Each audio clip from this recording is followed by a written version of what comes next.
several. Jill Copeland, Plain Dillon Assistant Principal, is still battling cancer. Mary Denman, a Human Resource Retirement Special, is also undergoing cancer treatment and a recent illness.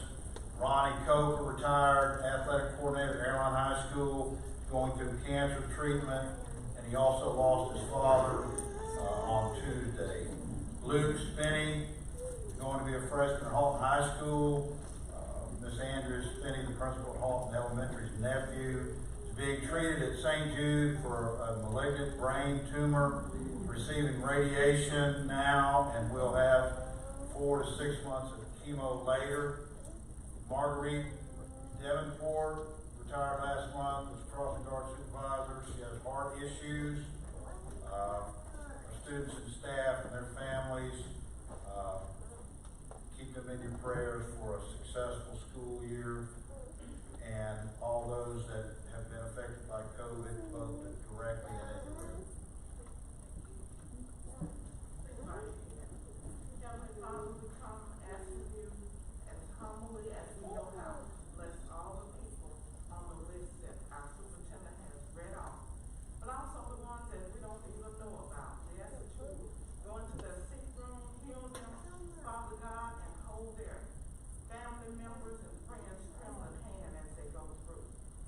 And then, Father God, we ask that you will lead and guide each one of us in this meeting today to make the decision that you will have us to make. Not our decision, but let it be your decision. Yes. We ask that you will bless and keep us all in peace and harmony as we go through the discussions. And then, Father God, we ask that you will continue to bless our teachers, administrators, and most of all, Father God, and not least our children. Keep them safe, Father God, as we're going through the COVID, and bless those that have COVID, along with those that are right now struggling with the different finances and the different things that the pandemic has brought their way. We know, Father God, that you are an awesome God and that you are able to cure and heal and answer all our prayers. And we want to thank you for everything that you've done and everything that you're going to do. In your name, I do pray. Amen. To the flag of the United States of America and to the republic for which it stands, one nation, under God, indivisible, with liberty and justice for all.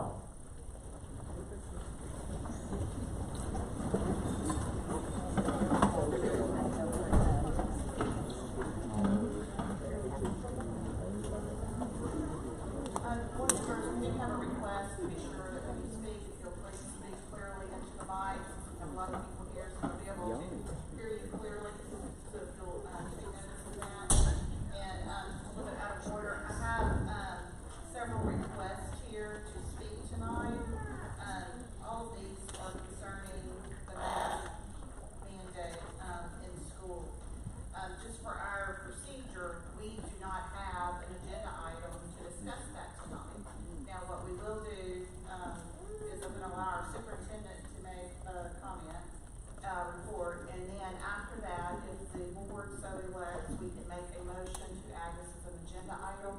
If it is approved unanimously, then it will be option for discuss. If not, then we will not have any comment about that tonight. But we'll do our best to have everyone heard. Thank you, President Smith. John Bell Edwards, or Governor John Bell Edwards' proclamation on August 2nd, 2021, requiring all students to wear masks while at school has become a source of heated debate in every community across the state.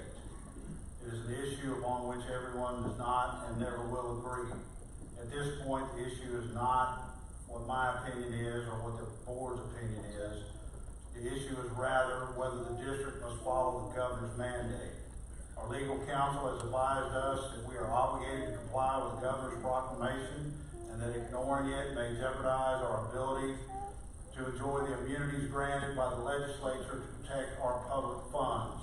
In addition, the legal authority of the governor to issue such orders during health emergencies like COVID pandemic was upheld twice last year, once in a state court ruling, affirming the governor's mask mandate, and again in the United States Fifth Circuit decision related to his order about closing bars and restaurants.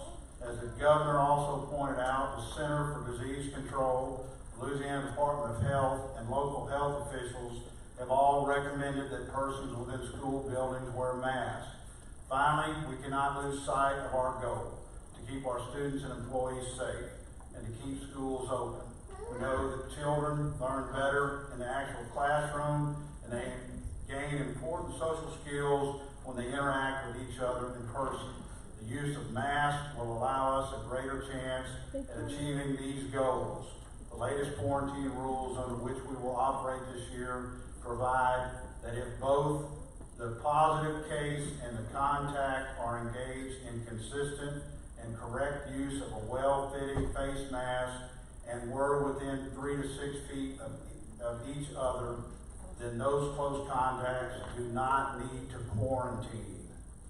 As the superintendent and his board members, we took an oath to follow the law. The oath does not afford us the option of choosing which laws to comply with and which to dismiss.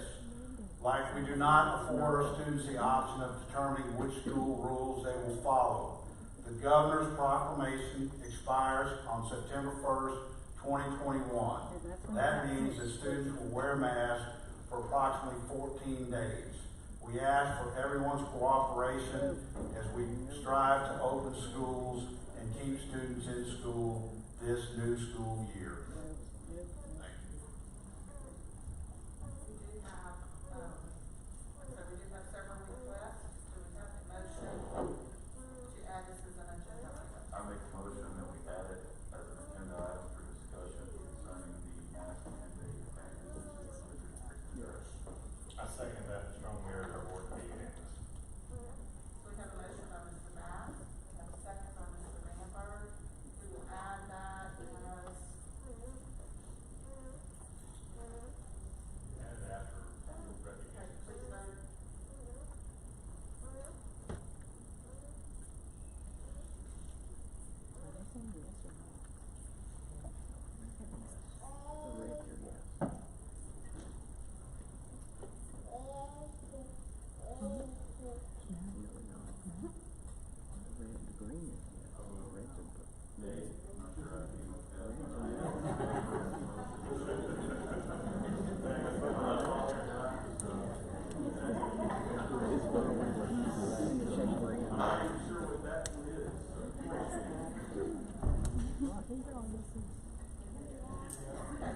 Motion passed unanimously, so, after, this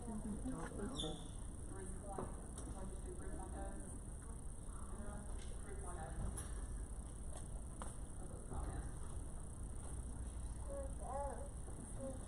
Okay, moving on to the agenda. 1.02, approval of the minutes of the regular session of the board for July 15, 2021. So moved. And Newman, and then seconded by Ms. Darby. Please vote.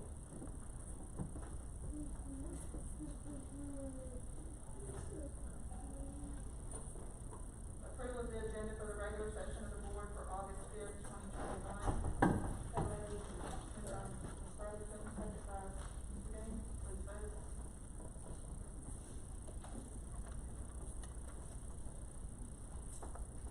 And then we just approved to have the amended one, sorry.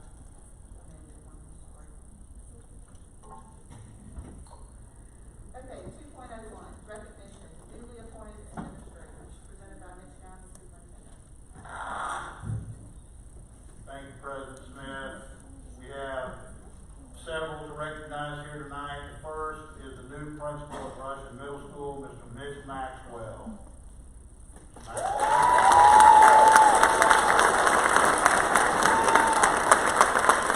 Maxwell's been educated for 24 years. He was previously at Waller Elementary as a principal. He's been named the Bossier Parish Teacher of the Year in the past. He is building a strong team, and we look forward to his work at Russian Middle. Mr. Maxwell.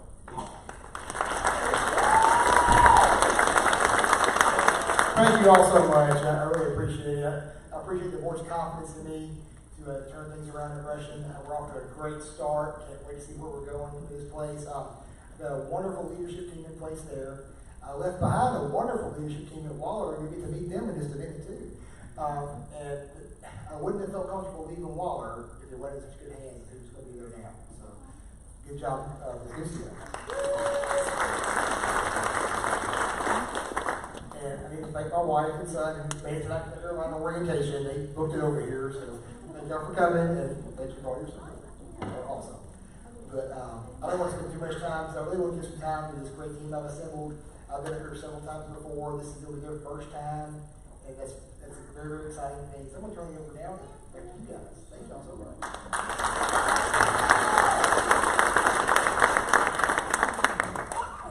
The next person we'll recognize is the new assistant principal at Russian Middle, Mrs. Erica Lopez.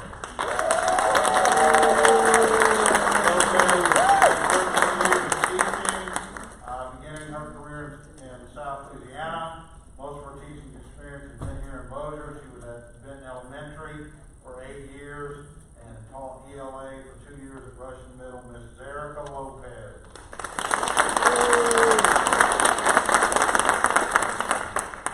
Thank you, President Smith, the board, Superintendent Medallion, Dr. Bourgeois, and Mr. Rowland. It is truly an honor to be here tonight to give this award, recognition award. I'm nervous, y'all, I'm sorry, it is my first time. I just want to say thank you for everything that, I've really learned a lot in Bossier Parish. I learned a lot, and to be an outsider coming in, I was welcomed by everyone. Benton Elementary has been really a great place where I started under the leadership of Norma Anderson and Amy Gates. They really drilled into me that I was a leader, and they pushed me there, and here I am tonight. I also would like to thank my parents, the ones that are here, and I have some that's watching online. I just want to thank them because without them, I couldn't be who I am today. Thank you for raising me in church and making sure that God was first always in my life. I would like to thank my husband who is also watching online. I thank him for all the prayers he gave me, just praying for me, has put me where I am right now. And I just really have to thank the wonderful man, Mr. Mitch Maxwell. I am truly excited about working for you or with you in this new endeavor. Russian is going to have a new name, so everybody who thinks something different, change your minds shortly, because we're coming and we're ready, and we've been working all summer. So look out, look what's going to happen at Russian, because Russian is where the magic happens.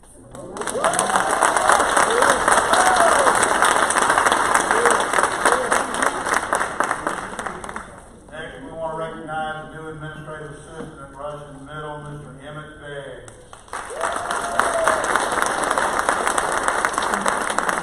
Beggs began teaching 11 years ago at Barkway High.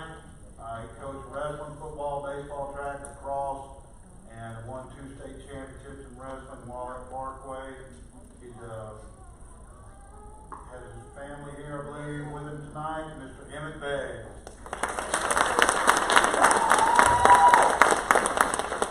Thank you, the members of the board, President Smith, Superintendent Coach Downey, Assistant Superintendent Dr. Bourgeois, and Coach Rowland. And I'd like to thank my family, Lindsay, Palmer, Sawyer, Baylor, and my parents for being here this evening and supporting me in my endeavors. 11 years ago, I started teaching, and I had a principal to give me an opportunity, Dr. Bourgeois, out of the Parkway, and I'm forever grateful for that because she took a chance on me and showed me how to run schools and how to lead and how to do things, and I've taken that, and it's helped me all through coaching, teaching, and hopefully it'll help me through administration. I'm lucky to be with Mr. Maxwell and Zerka Lopez and Greg Bryant, who's not here tonight. We have a tremendous team, and what we're doing over at Russian is she's not lying, it's going to be fun. It's going to be special. These kids are going to have a great opportunity. We've been working all summer, and we're just getting started. And we're we're going to make that place a place to be at. So we'd like to say thank you guys for this opportunity, and we're ready for the challenge.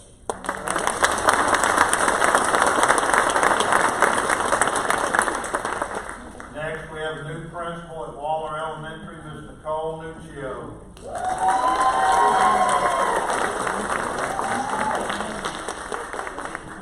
Has been an assistant principal, a teacher. She served in the military for 14 years, honorably discharged. She has been nominated by her peers twice for Teacher of the Year. She's an alumni of Halton High School, and she continues to serve our military as a proud military spouse to Lieutenant Colonel Joshua Nuccio. Ms. Nicole Nuccio.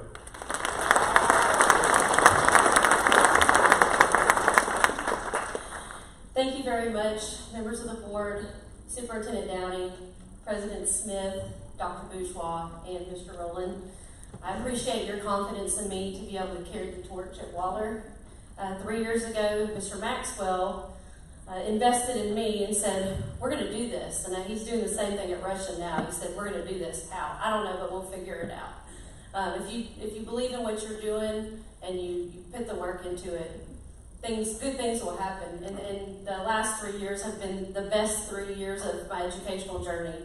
And, wouldn't be able to do that without the people up there from Waller staff. Some of them aren't here, but I think they're watching. They're always watching. My husband, Josh, my daughter, Payton, my son, Nicholas, and, of course, my mother, Millie, who said from day one, first day in the classroom, when are you going to be a principal? I said, never. Well, here we are. But it's been an exciting time. I'm humbled to be at Waller. We have a lot of work to do. We've done a lot in 3 years together, and we're ready to continue to move forward and be successful. One of the things that makes our situation even better now and stronger is that we know that when our Wildcats leave and become Rams, they have a champion in their corner. So we say there's no place like Waller, but definitely Russian's going to be where the magic happens. So thank you so much.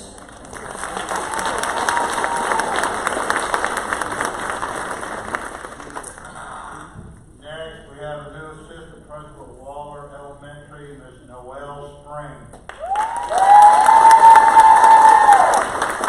Spring is following the public school system, a graduate of Halton High, Louisiana Tech. She has been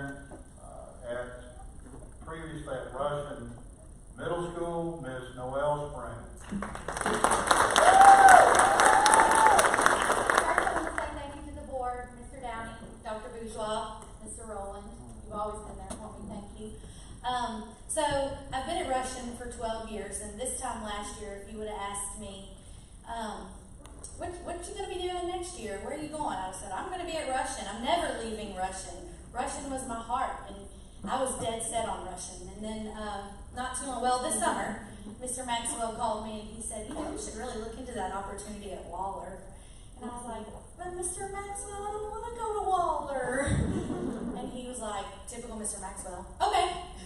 So then I really got to thinking about it, and I was like, well, why am I at Russian? Why do I stay at Russian? Why do I love Russian so much?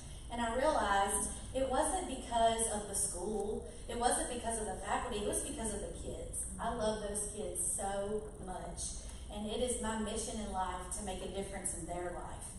So after I thought about it a little bit, I was like, wait a minute. It's the same kids at Waller, just a little bit younger. In fact, I might even be able to make a bigger difference, because not only are they building those academic building blocks at Waller, but they're building those building blocks of character. And so it hit me, and I was like, oh, Waller. Well, let me tell you what, it's been a whirlwind, but it has been amazing. The Waller family, the best. They've just welcomed me with open arms. Miss Nuccio, amazing. She makes my job fun, too. And that means everything to me. So I'm so excited about this school year. I'm excited to do amazing things at Russian. And, like Miss Nuccio always says, there's no place like Waller.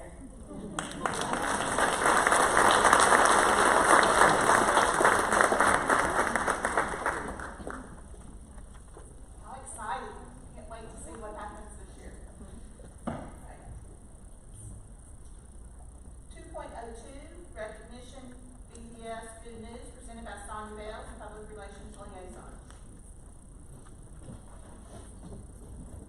Good evening, President Smith, board members, Mr. Downey, and to everyone here this evening. We are going to continue that excitement this evening because it has been an eventful summer for the Bossier Parish family. First of all, our students have brought home wins, big wins, and our employees have helped perform miracles.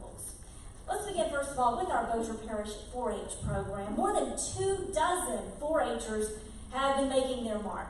And here to tell us more about that are LSU Ag Center Extension agents Genie, Senkovic, and Erica Durham. If you will, please welcome them.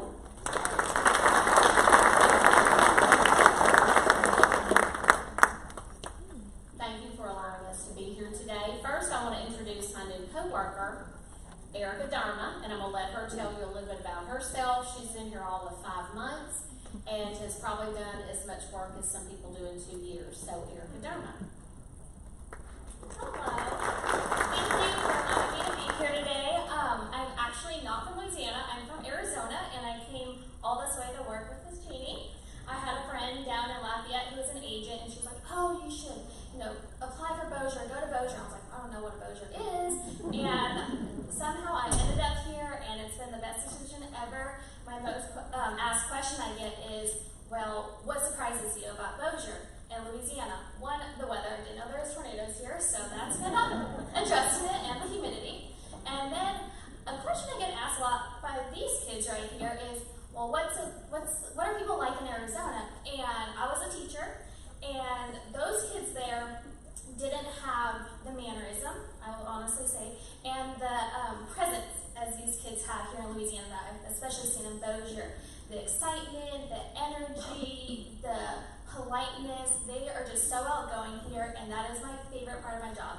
It's the most surprising thing are those kids, and we have some great ones here with us today. So thank you so much for allowing me here and being so welcoming. Everyone in Bossier truly has been.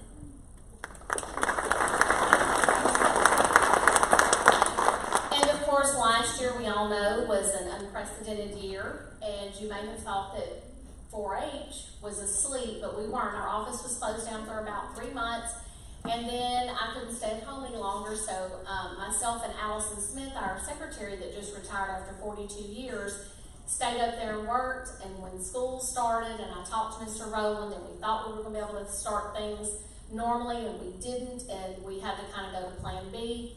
And the people that made it work were the leaders in the schools. We have 30 clubs in Bossier Parish. We kept 85% of our enrollment. So we had 812 members last year, and that was with us meeting 16 clubs face-to-face, and the other 14, those leaders were running on their own. They were getting those kids to still participate in community service. We've been doing the PACASAC program for several years now. Dr. Bourgeois is on our advisory committee, and that is near and dear to her heart, and our advisory group stays with that. Our Bossier kids benefit from that, but we collected thousands and thousands of items. Even during COVID, our children and our children's families still saw the need there. We also had, of those 30 clubs and leaders at every club, we had 32 livestock. Everybody always thinks 4-H is just livestock, and my pat answer a couple of years ago when we had 1,000 kids was, when you get home and you tell your parents you want to join 4-H, they're going to say, "We're not getting a pig." And this is what I want you to tell them. Miss Genie says there are 1,000 4-Hers in Bossier Parish. 956 of those do not do livestock. They do other things, some of the things that you're going to hear about that some of our youth here tonight have done. So it's not about livestock, but we do have those 32 kids that do a fantastic job with livestock. We had 144 shooting sports members, and yes, that was down a little bit from the 170 the year before, but we had to put some limits on how many could attend due to the regulations.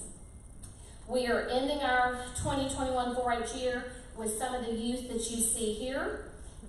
Every summer we take 4-H teams to Baton Rouge. For the last 2 summers that hadn't happened. This first summer it was all virtual. This year was a mixture of virtual and it was a hybrid and some face-to-face. And we, out of our 23 teams, We had 15 blue ribbons. Of those 15 blue ribbons, 10 of those were first place. We were the second highest parish in the whole state.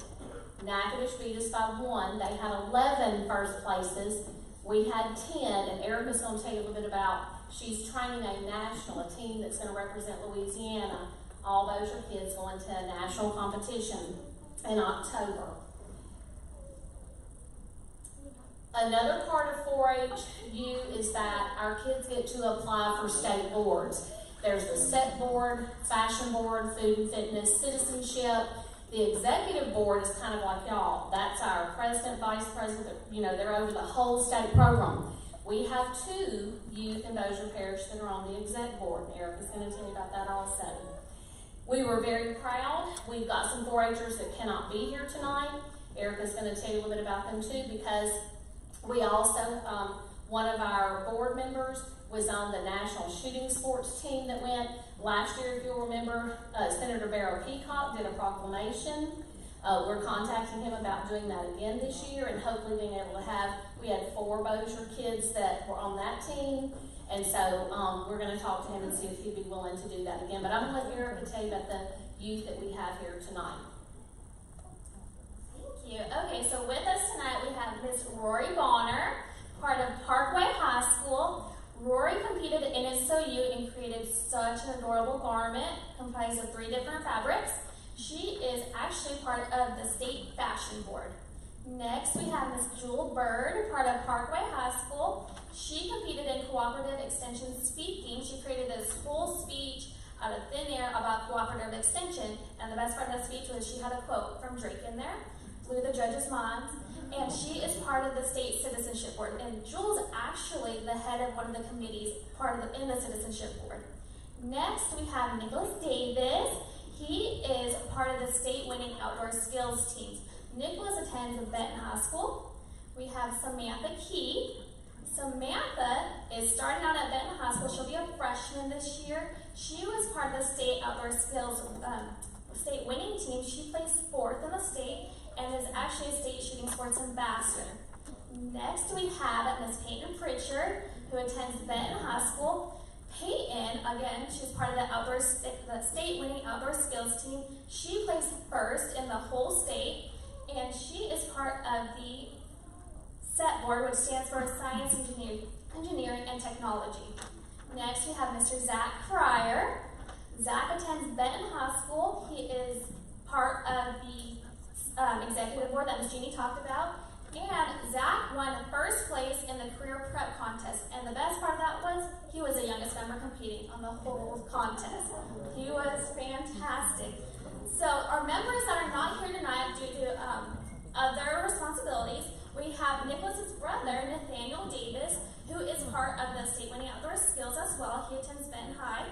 We have Ethan Butt, who also attends Benton High School. He's part of the executive board as well. We have Haley Hancock of Benton High as well. She is on the citizenship board. We have Kelsey Hammonds, part of our Clover Custers, and she is part of the state fashion board. She's actually the state fashion board president, and the garments that girl can create, let me tell you, fashion show status. Next, we have Tatum Malone. She is actually part of the state shooting sports ambassador program. She attends Benton High School. And another member of our state shooting sports ambassador team is Riley Russo, who attends Plain Dealing High School. Riley was part of that national shooting team, championship team. She competed in muzzle loading, and she was a national champ, which is amazing. And we do have 4 individuals who are on the state-winning Meets ID team. That is Lane Berry, Rye Berry, Haley Hancock, and Michaela Reiniga, who all attend Benton High School. Those 4 are actually going to be going to Kansas State University in October and competing at the National 4-H Meets Judging Contest. We also have, those are the national, our state boards, our state winners, our 4-HU competitors from Bossier 4-H.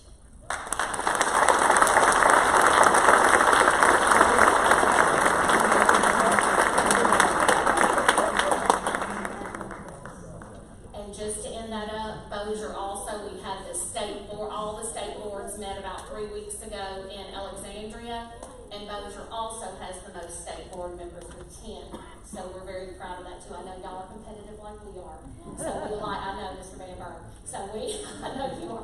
So we're very proud of our youth. We just wanted to show you a little bit about, we kept on going, and I think that you can see it paid off for the Bossier youth. Thank y'all for all the support.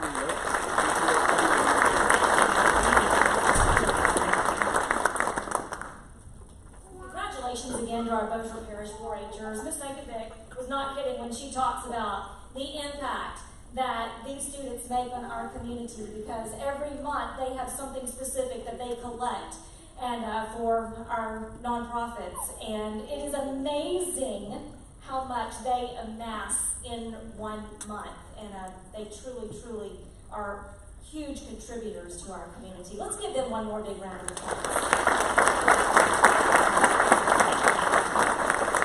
So tonight we are also applauding some fighting Tigers that once again hit their mark and ended the 2020-21 school year at the very tip-top of their game. Will you please welcome the 2021 National 3D Champions, the Benton Middle School Archery Team. Come on up.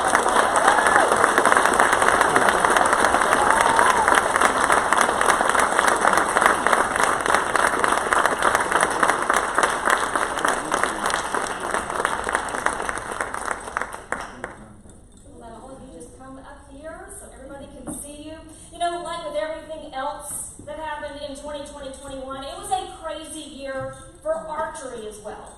That resulted in the majority of the tournaments that they competed in being shot virtually, which wasn't the easiest way to do it for sure, but the Tigers did not let that get in their way. Starting at the regional level, they hit the bullseye, and they were named regional champions in bullseye. Congratulations, Tigers.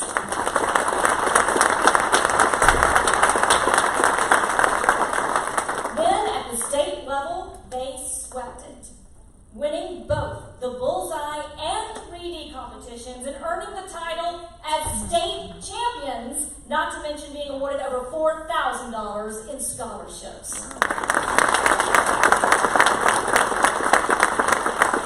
And then finally, the team was able to travel to Myrtle Beach, South Carolina for the national championship to meet their competition face to face. We are excited to announce that Benton Middle was runner-up in the bullseye. They were the winners of the 3D competition. Ladies and gentlemen, introducing the 3D national champions right here.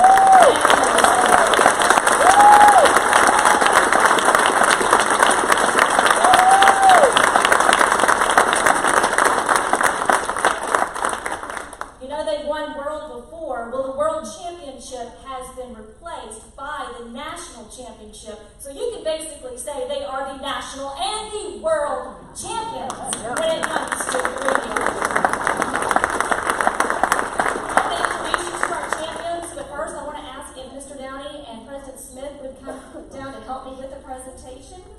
First of all, let's meet the team, and if you will just wave your hand when I call your name. First of all, our 8th grade competitors, 9th grade now soon, Corbin Nash, Hannah McKenzie, Landry Pruitt, Braden Johnson, Jaden Young, Caleb Thomas, Hannah Lee, and Laurel Hagan. The 7th grade team members, Kylie Bernard, Xander Wheelis, Victoria McClung, Brandon Swinehart, Madison Hammersley, Carter Bolden, Carter Puckett, Taylor Martinez, Anna Young, Colin Draper, Machen White, Jackson Gore, Jackson Sullivan, and Riley Dewis. And the 6th grade representatives, Savannah O'Donoghue, Jaden Ford, Lucas Cox, Mackenzie Hillman, and Ava Peters. And last but not least, I want to introduce the coaches. First of all, Terry Streetman, head coach, who could not be here this evening, but also Audrey Lowry and Shelley Malone.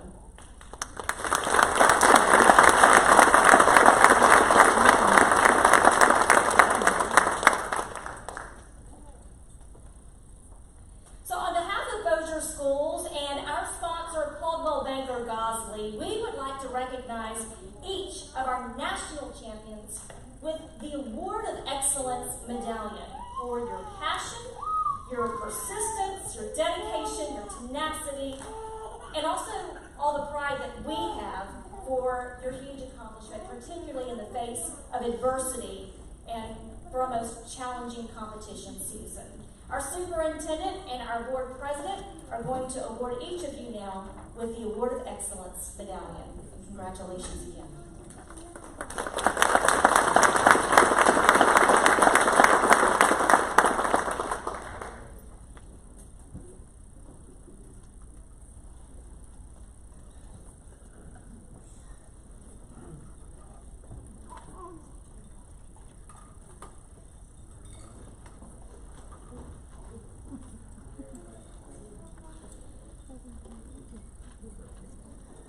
Don't worry, for all your teammates who could not be here, we will be sending their medals to them, so make sure everybody gets covered as well as your coaches.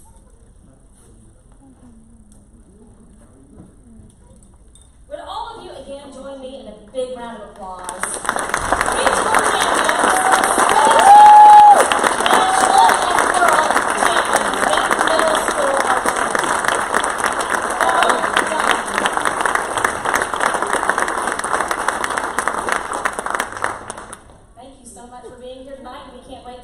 Next year when you won nationals again.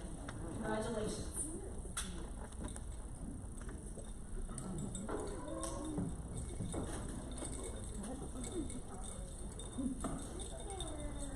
You hear all the medals clanking. We just added to it.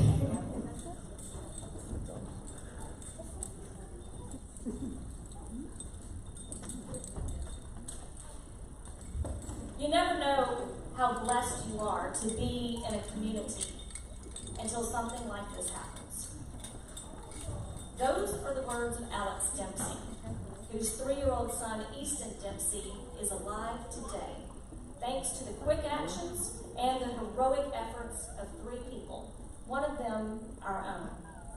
Bossier School's nurse, Lisa Keys, was among those at a church Sunday school party this summer when little Easton was found unconscious in the pool after he managed to slip out of his floaties.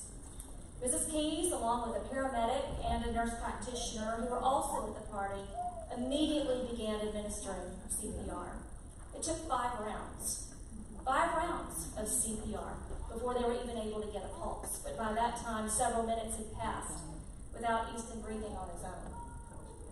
They rushed into the hospital, and his parents were told that he may have brain injury, permanent damage.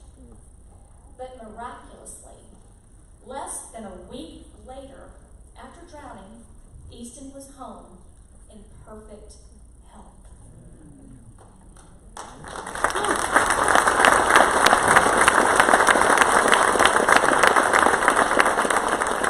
That heroic trio was recognized recently at a Bossier City Council meeting where Mayor Tommy Chandler and Fire Chief Brad Zagone presented them with the Life Saving Award. And we certainly want to be able to also recognize our own, Miss Lisa Keys. If she'll please come forward.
Finally, just a reminder, LSU Health is going to be administering the Pfizer vaccine tomorrow and Saturday in the Airline High School parking lot for anyone in our community 12 years of age and older. Registration is not necessary for 12 to is not necessary except for 12 to 15-year-olds, and you can go to our website, bossierschools.org, for that registration link. And children under the age of 18 will need to be accompanied by a parent to get the vaccine.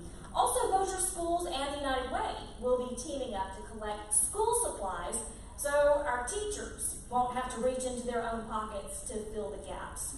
So here's a list of the supplies that are needed. I don't know if you can read it from here, but again, it's on our website, bossierschools.org, and also Bossier Schools Facebook page. We're going to be set up in front of Airline High School from 4 until 7 p.m. tomorrow, 10 until 2 on Saturday, and those same times and dates also at the Walmart on Airline Drive. So we hope that you can stop by.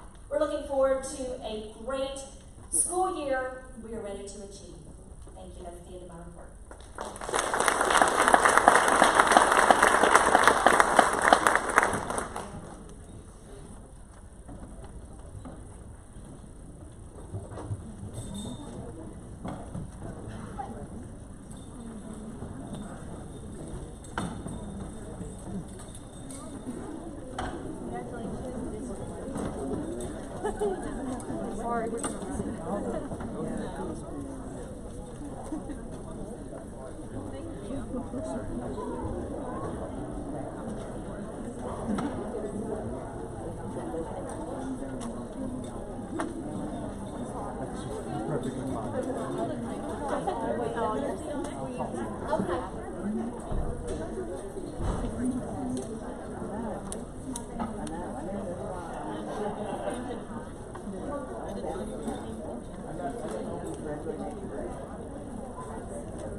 Thank you for allowing us to run this letter 1X of this year's presentation. 3.0 is the public comment item that we got in the mask mandate. The process will be, I just called element in order based on the time that you sign in and direct your sign in time. And then you will have 3 minutes to speak. There will be a timer. Screen. So the first one is the Genie majority.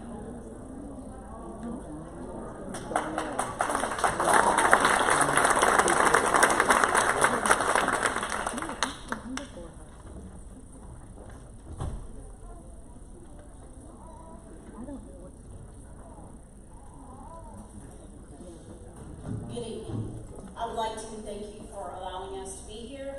Obviously, there are concerned parents here as well. Let me give you a little bit of background. I work in the environmental world and have for almost 20 years now. My concern with this mask mandate that I realize you did not put in place, so none of this is personally attacking you as a board. However, what we are asking as concerned parents is, one, why we're following a mandate when it's not a law. 2, what are we going to do whenever we have infections such as staph, fungi, we have pneumonia rise, we have bronchitis rise, because these masks that we're wearing, the very ones that you have on right now, they don't work and they're not effective. I can promise you for the next 14 days, every day that a mask is worn, if we were to take that mask, have it analyzed by a laboratory, you would find out that the pathogens on it are dirtier than this floor that we're walking on. The other thing that I would like to say is these are children's masks that you can purchase at any retail store. When you look on the very back of the box, number 4, and I will read it, it says, not intended for antimicrobial or antiviral protection or related uses, or uses for infection prevention or reduction or related uses. It says it on the box. Now mind you, I have done 12 decons for COVID cases within federal buildings, schools, businesses. We even had one call for a home the other day. Anytime my crew goes in, they're in a Class A level suit. What I'm asking is if my guys have to protect themselves in a Class A level suit, why do we think it's okay to enforce a mask mandate that doesn't protect our children. So I'm asking you, why is it other parishes are refusing this mandate and you are not?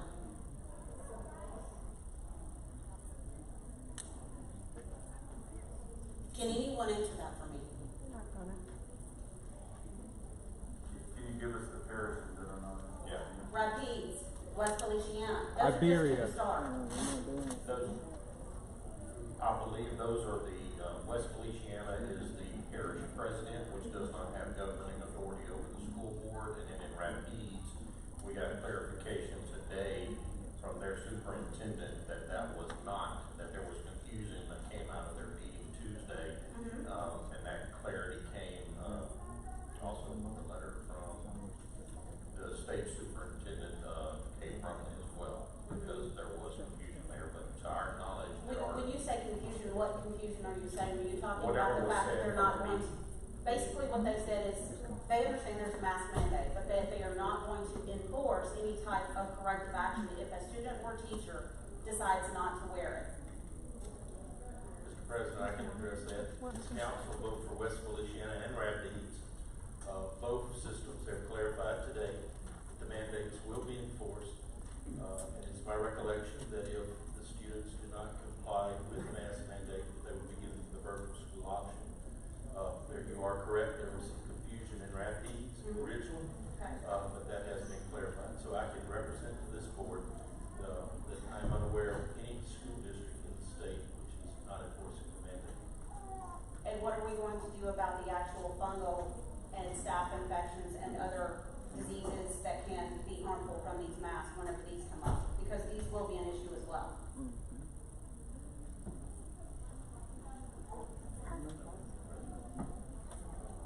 I would refer them to their medical provider. I mean, as a board. We're not medical professionals, so we Correct, but you're trying to uphold the mandate that puts our children, and even our teachers, it's not just our children, it is our teachers too, that they're still not protected. Our immune system is the strongest thing that we have. So I'm just trying to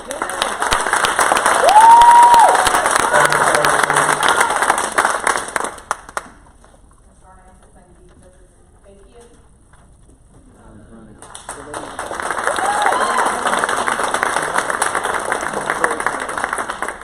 Next, we have John Thomas.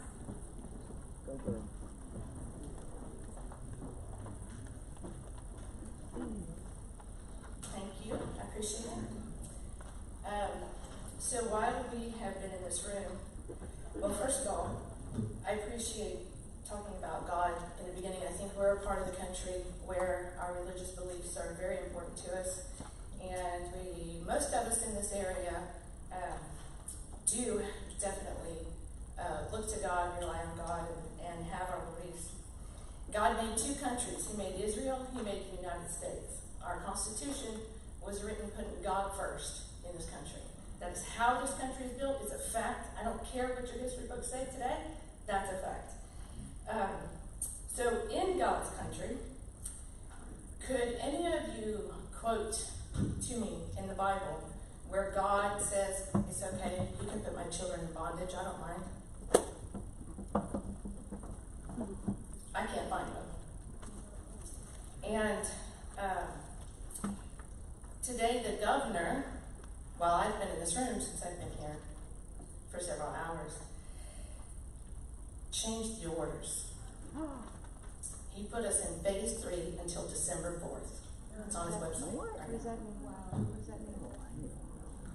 That's about the most predictable thing to come. What's phase 3 mean? That's right. And if that doesn't raise some red flags with a whole bunch of people who need to start thinking about what our Constitution really means and why you're really sitting there, That's right. then, you know, the rest of us have done a lot of research.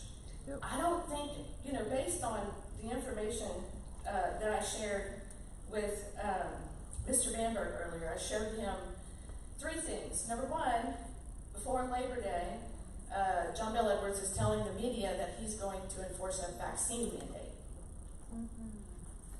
We'll have a vaccine mandate next month. That was the first one I showed him. The second one I showed him, and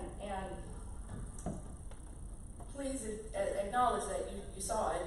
I showed him on the CDC website where it specifically says the sample being used for COVID-19 is not of human nature. Did it not? It said that.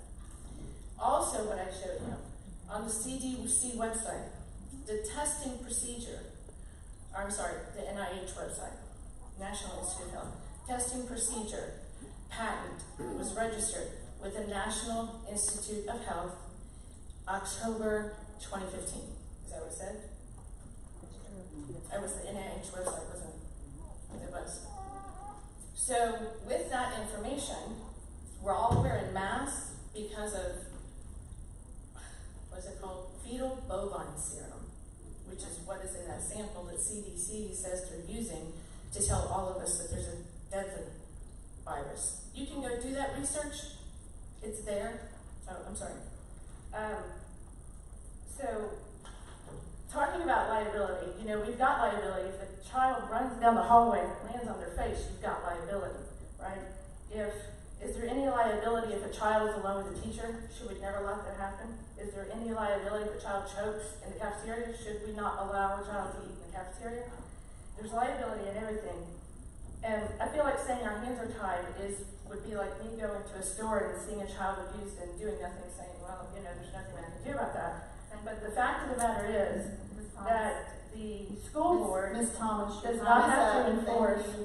Your time is up, thank you. I appreciate that, but I need a moment to use my First Amendment rights. I'm allowed to speak my grievances in a public meeting. We have regulations and we follow those. The legislators, the governor cannot pull your funding. Only the legislators can pull your funding. Next, we have Alan. The school board is not required to enforce it. The sheriff can't do anything, won't do anything. Thank you, Ms. Thomas. Go, girl. You have a question to come on later.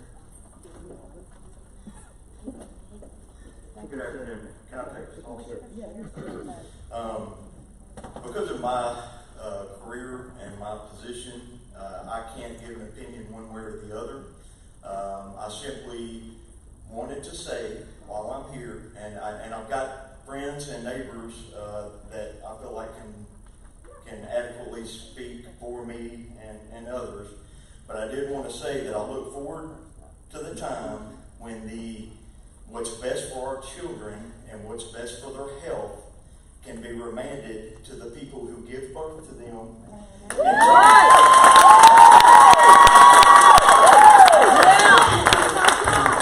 Raise them, and to the people who love them their entire life. Thank you. The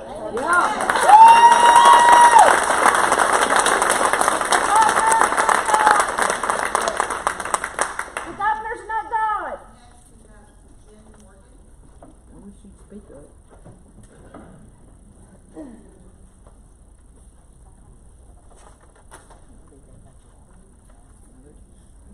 Puppet.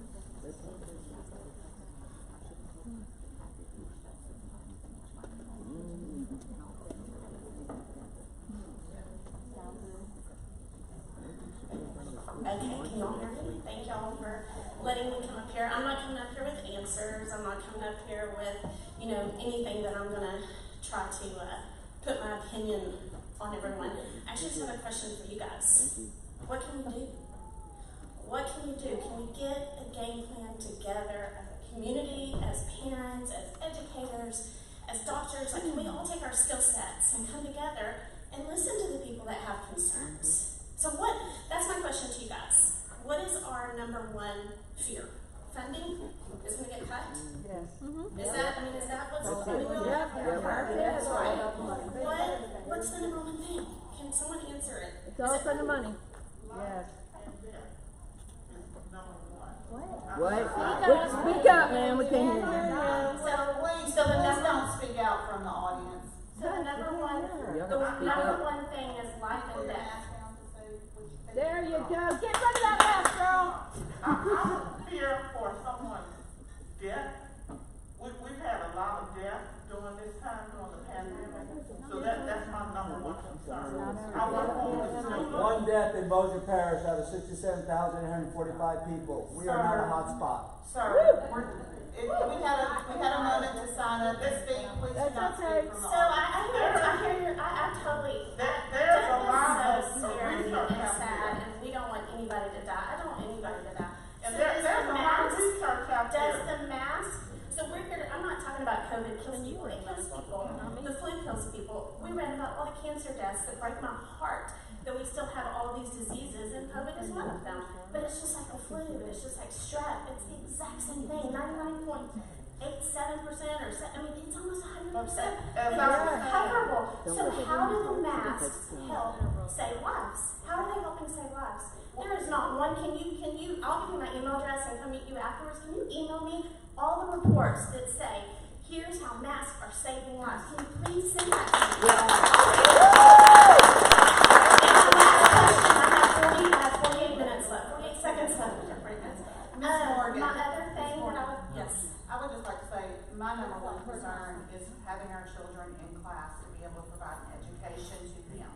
And we do have masks, and having face-to-face interaction is much better than doing virtual. And so I choose, as having a child in Bossier Parish, I choose to follow what the rules are. And the rules are at this time for a government mandate. It's we are not the ones who set that rule. But we are the ones that are charged. So my last question before y'all cut me off really quick that I'm just going to put out there is, can we not, I mean, we want to be creative thinkers, correct? You guys are educators. That's how we progress. That's how we get forward. Can we put a committee together? Can we come up with some ideas to, like, instead of just saying, Governor Edwards, the God of Louisiana, has said, we have to wear masks. Can we not say, okay, can we have breaks? Can we have mask breaks? Can we have time outside? We have great weather here. It doesn't snow here. Can we come up with, I will be on the committee. I will get parents involved. I will find people all over the country. I mean, I will do whatever we have to do. Can we put a committee together? Can we do something until you guys let us feel like we've said our piece? And then at the end of the day, it's just no, period. Governor God, every person said, end of story. We're just asking for y'all's help. We're not mad at you guys. We elected you. What can we do? And is it funding that we're afraid of? Then let's figure it out. We have a lot of deep pockets. Let's figure something out until we get to the next phase. Yes.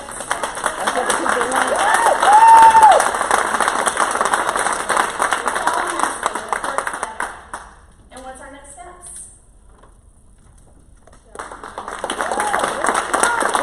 Good job, Rory. Next, we have Carol Lowry.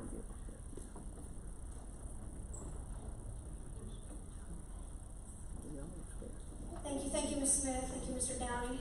Thank you, especially Adam, for having the courage to make the motion. I forget who seconded, but I appreciate all of y'all having the courage to give us all a few minutes just to kind of vent, to kind of talk about where we are. There's a groundswell. There's lots of really, really, really unhappy people, lots of parents that are very concerned about the process of forcing us to wear these masks, or forcing our kids to wear the mask. Just like y'all, we're all in uncharted waters as well. Who thought, we've got a little bit of experience in the last year and a half, but other than that, who's ever been faced with these types of decisions? So, and then the challenge is what information do we trust? Because you research an article, you've got 100 different things that come back, and they're almost all different. So how do we trust the information that's coming out? Mr. Downey, you of course reported or stated that you're charged with the safety of the children. Well, it's not only the children, it's the teachers, it's the bus drivers, it's the custodians, it's all of those folks. When we're charged with the safety of our children, and those are the ones that we're focused on, obviously we recognize we want everyone to be safe, but are masks really making us safe? Which again, I understand that's a conversation for another day, and we're not going to change anyone's mind sitting here as to whether masks work or whether they don't work. We're pretty much all entrenched in our belief system at this point. I think that during the summer, part of the challenge I have is, you look on Facebook and you see all summer long, you see all these birthday parties and all these sleepovers and all these people that are spending all summer long. These kids aren't masked. But now all of a sudden we're ready to go. I say all, some, shouldn't use definitive words. Some are masked, very few. But then all of a sudden now it's time to come back to school, and you've got people that are literally freaking out. Oh my God, my kid is going to be around someone that doesn't have a mask on. Did you go to Walmart and have a mask on? Did you go to Target with the mask on, you and your kid? Maybe, probably not. So there's a reality check, I think, to some degree. And then we're in this era of the minority of any view overshadows and overrules the minority. Excuse me, the majority. The minority overrules the majority in almost every issue. That's right. Yes. So the normal stance that we normally get is, well, if you don't want your kid to wear a mask, then you need to virtual school, or go to virtual school, or you need to homeschool. Why can't we flip that around and say, if you That's don't right.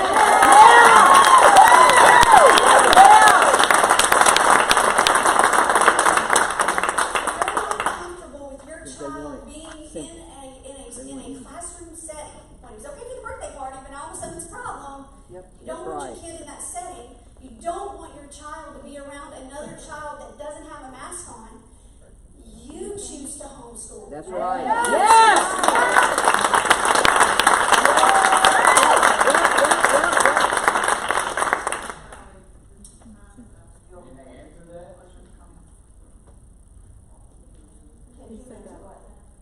I'm sorry. What? I said your time is up. Yeah.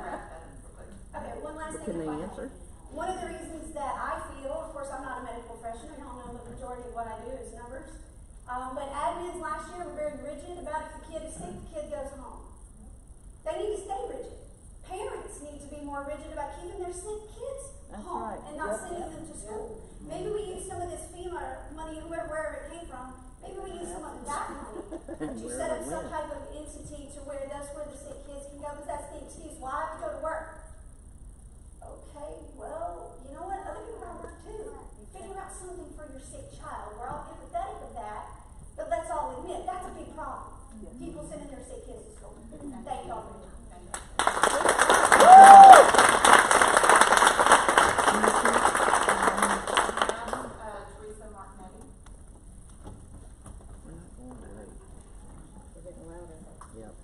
Hello. I served 15 years in the military. My husband served 27. I'm a transplant to Louisiana, but I've been here since 2014. The superintendent started the meeting by saying that the board members took an oath to uphold the law and does not include unlawful orders. That's the first thing I learned in the military. If an officer gives you an order that's unlawful, you do not follow it. Go ahead and work the law. They may be legal, but they are unlawful. That's right. They go against our constitutional rights. That's right. You are paid by the citizens of this town, That's right.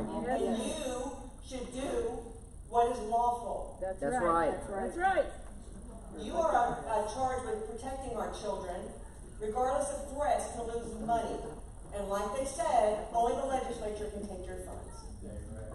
Let's listen to some facts. The damage that these restrictions have caused far outweigh any threat to COVID. This has become a physically, spiritually, and emotionally unsafe place for our children. Yes. Yes.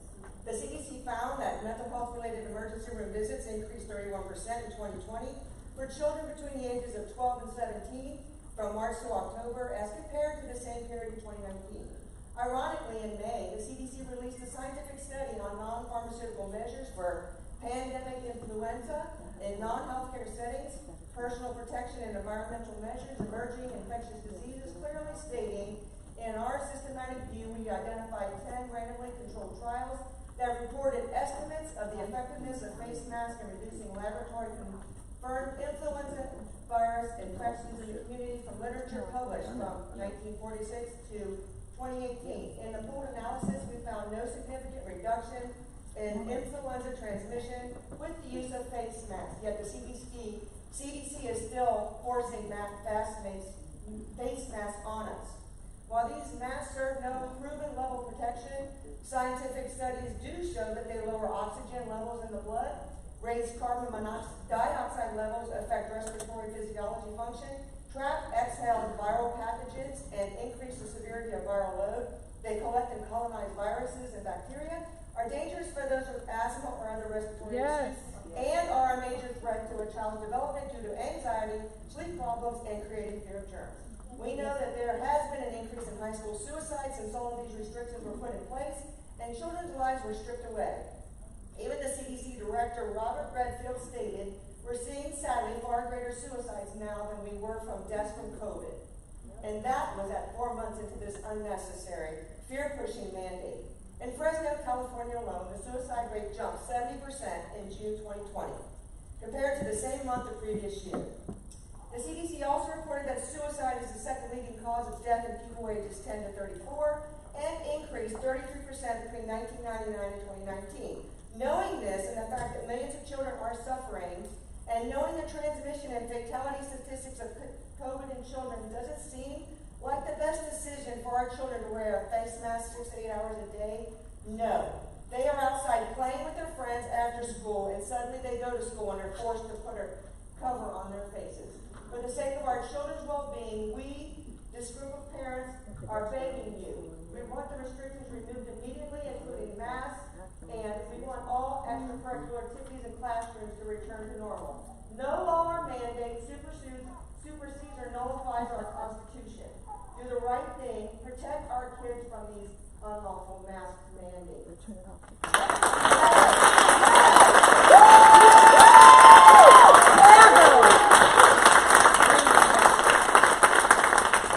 will have to forgive me for speaking out of turn. I have one thing to say, and I'm going to be out of here because I haven't heard anybody else say it. Sir, we don't. If y'all are going to go Let him with this, speak. we need religious and medical. Yes. Yes.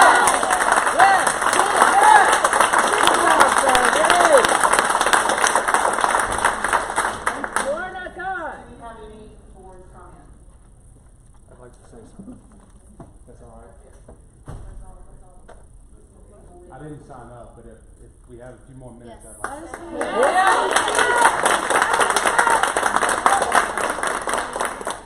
Okay, the board, let's let you speak. If you'll tell us who you are, please.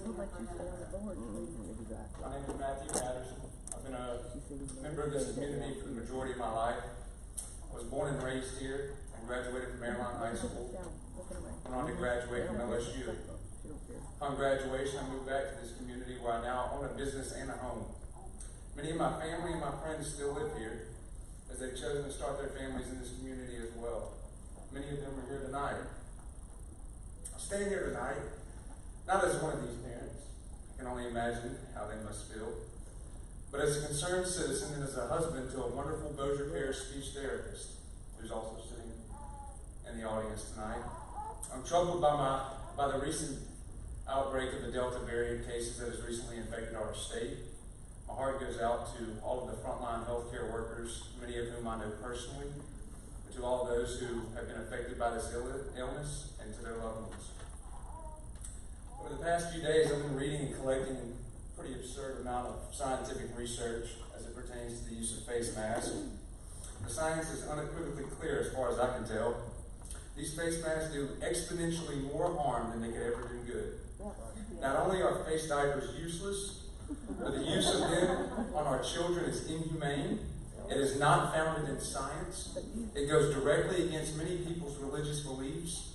And when you start mandating it on us, it becomes criminal. Yes. For going on 2 years now, we've all been good, compliant, well-behaved citizens. We've nodded our heads like good little boys and girls. We have listened to our leaders and then listened to them consistently and unashamedly contradict themselves time and time again. Not held responsible in any way. My intention was to lay out the science that I've discovered as it pertains to the mask.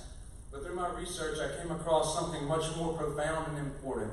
And quite frankly, I don't actually believe that presenting this information will change anything. I'm of the opinion that our omniscient leaders know all of this already. That's right. They know the harmful effects of masks, especially on that ever-developing youth. I just want to share a couple of quotes that I did come across by some people you've probably heard of before.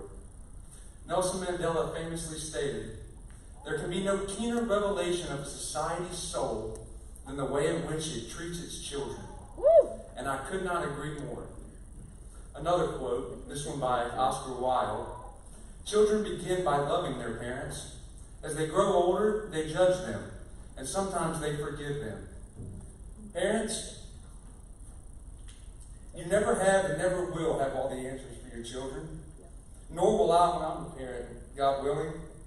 At the same time, if we don't stand up for our children now and draw a definitive line in the sand, our children will be changed forever.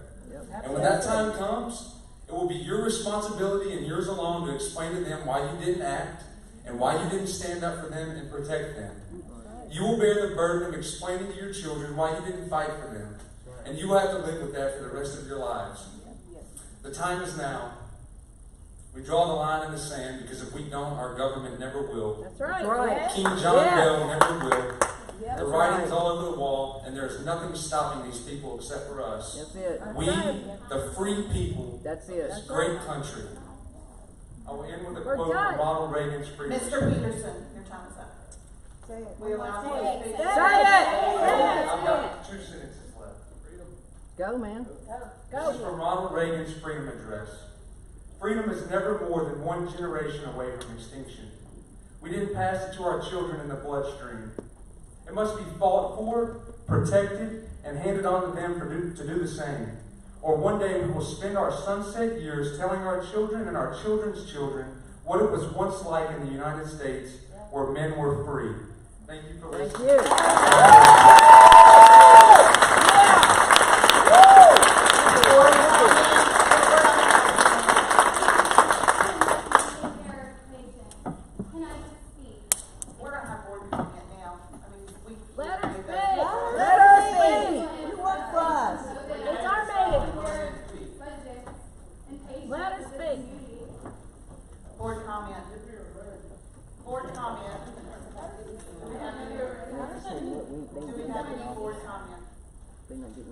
Board comment on what? What's she talking about? She's wasting more Mr. time Bass. than anybody. I just want to make sure, because I was trying to make notes. First of all, there's a lot of anger. I can You tell think? you there are a great number of us here on the stage that have spouses that work in the system, that have kids that work in the system. I made a note, someone accused us of being afraid to have our funding pulled.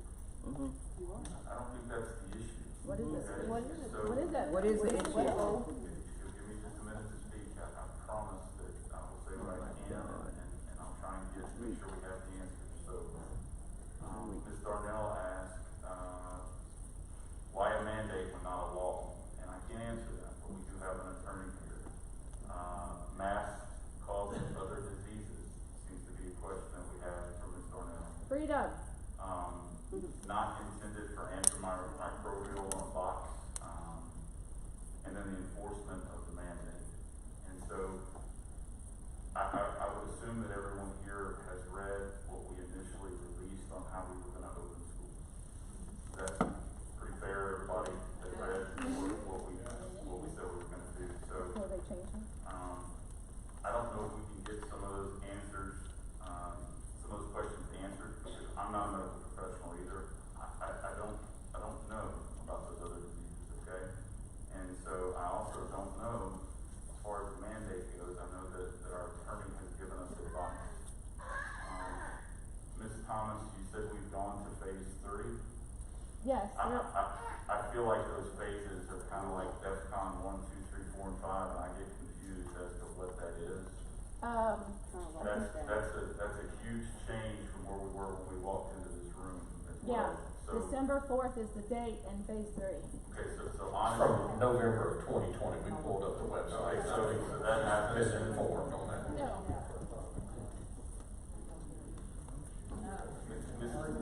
Ms. Thomas, I don't want to get in an argument, but if that is See, ain't nobody changed to gonna phase argue. 3, then that is material, but I don't think that it has from what we've tried to look up since we've been in here. I don't know how I got that page, but you're right. I'm so Okay. so sorry. All right, so I just want to make sure that that's not the case. The other thing that I heard quite a bit, and I talked to quite a few of you this week, was the quarantines. My kid had to go home because of close contact. That seemed to be a question that was there. As far as The one thing that was wrong. We came out with a plan that we wanted to implement that I think aligns with what a lot of you are thinking in this room. And so we're Can you trying talk to find louder? out, and we're trying to get questions answered, and we're trying to do our research. I can promise you, everyone on this board that I know has tried to do as much research as possible. Sorry, I've never been accused of not being able to be heard before. Very good. All we can do is continue to look at this thing, okay? And we just got this from it. We're trying to listen now to figure out what it is we can listen to, how it is we can act. I can only speak for myself. We added it to the agenda item to try and address some of that, okay? Or at least that's the reason that I made the motion. So I don't know that anyone's going to walk out of this room feeling warm and fuzzy. But I don't want you to walk out of this room thinking that this is adversarial, us against you. Because I would say that a great number of us on the stage probably agree with your personal beliefs. The Constitution. Okay? But we're trying to understand so many issues, including the mandate and the law, or at least I am. And I don't know where we're going. I'm just trying to explain my thought process. So I'm happy to talk to anyone after the meeting. I know a great number of these board members probably want to. So you've been heard. I don't want you to leave here thinking you haven't.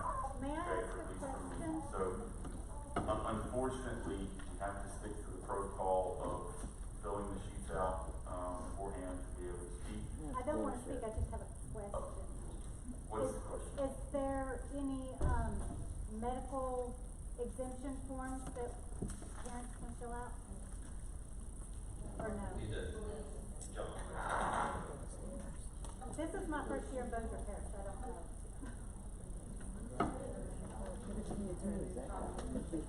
As far as the medical exemption form, there is such a form that I think was used in some districts last year, particularly for special ed students, and the procedure is that the physician would indicate on the form that the student has a medical condition which precludes the use of the mask. The physician would sign an oath, under oath, that was the case. And generally the health department would follow up with the physician to confirm that it was a legitimate case. That's the way that it's been done previously. While I have the mic, let me say this. I've talked with many of you this week, and I can say, as Adam did, that many of you do not share the same opinion as the governor. I am the one that authored that opinion and gave you legal advice to you. Your lawyer does not tell you what you want to hear, much like your doctor.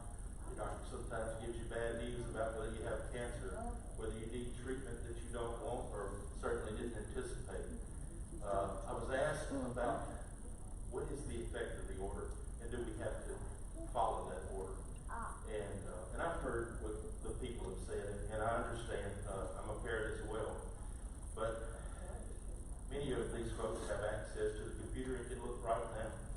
And the reason that you are compelled, not that you agree or disagree with the governor's order, because we all know our respective positions, but here's what it says, and that this law is found in 29:324. The governor is responsible for meeting the dangers of the state presented by emergencies or disasters, and in order to effectuate this chapter, the governor may issue proclamations and regulations, executive orders, proclamations and regulations so issued shall have the force and effect of law. Not if it's not constitutional. And so The Constitution rules. I didn't write this. You didn't write this. It's unconstitutional. We don't have the right to rewrite it. This is an issue for the governor, for the legislature, and ultimately at the election time. So you pay me to tell you what the law is, and that's the law. And I understand the anger. I just want it to be understood. Want it to be understood that this proclamation is the law until such time. No, it is not. It's unlawful. It's not a law. May I bring an example from President Biden? Point of order, please. May I bring just an example, President Biden?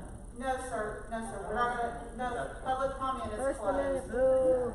His brother. We're not in a hot spot. He doesn't wear a mask when he goes. He did that nationally. Why are we going to do that here? Ms. Brother. The only thing I would like to say, we hear you, We are not your enemy. We know that. We know that. You represent us. We know that. Help us. Can I talk? Please. We all have relatives, grandchildren, spouses, kids that are in the school system. Stand up They for don't them. want to wear masks. We don't want to wear masks. Then stand up for them. Excuse me. You're trying to take this very personal. It's not. Yes, it is. It's very personal. The thing that I would advise you to do is pray for the next 14 days. That is 14 days. That we can throw this mask away. Lord help us. I can't talk to you. I'm sorry that it's come to this. I have grandchildren that are in school that are 5 years old. No, I don't want them to wear masks. Ms. Robertson, we're the first on it. Be the first. It starts with somebody. All stand up. Stand up with us. 21-22 budget presented by Mr. Bamberg.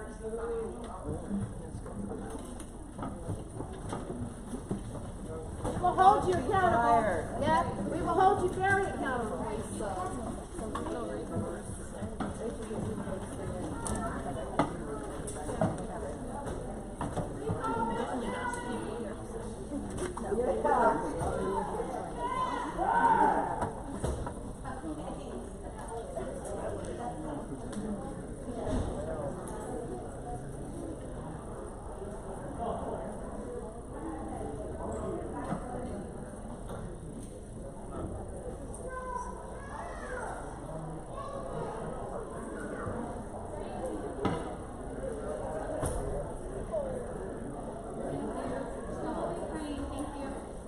Thanks for hearing us.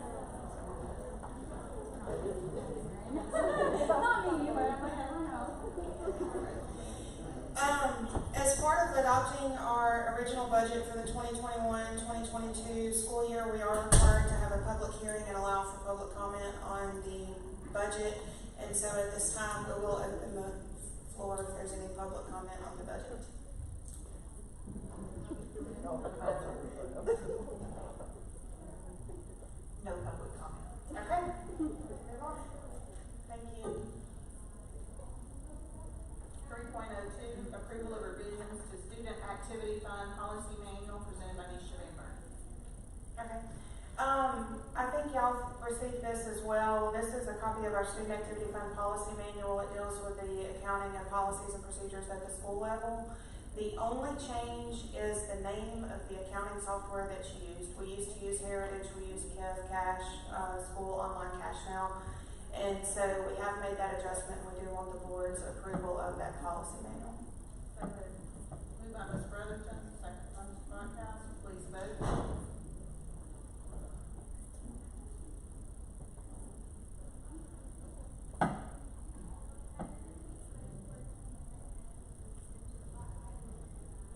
Mr. Bamberg.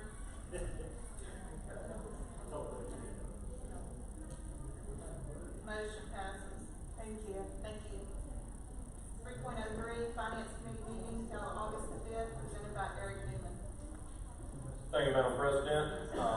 We have Finance Committee meeting, August 5th, 4:30 here at the Bossier Instructional Center. We need to clarify that time, Mr. Bullard, had that messed up. The committee recommended that the Bossier Parish School Board adopt the 2021-2022 original budget as was provided in hard copy and discussion by Ms. Bamberg, and this passed unanimously out of the committee. This is out of committee. Please vote.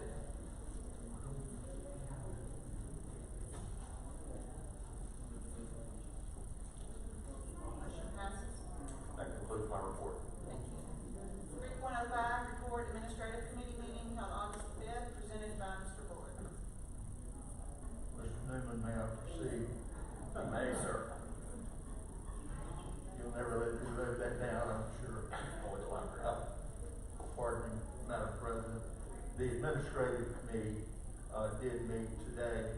All members were present with the exception of our chairperson, Mr. Kenneth Williams, who was absent due to illness. There is one item for consideration by the board. The motion was the committee recommends the Bossier Parish School Board approve revision of Bossier Parish School Board policies as recommended by forethought and presented by Assistant Superintendent Mr. Jason Rollins. This is out of committee. Please vote.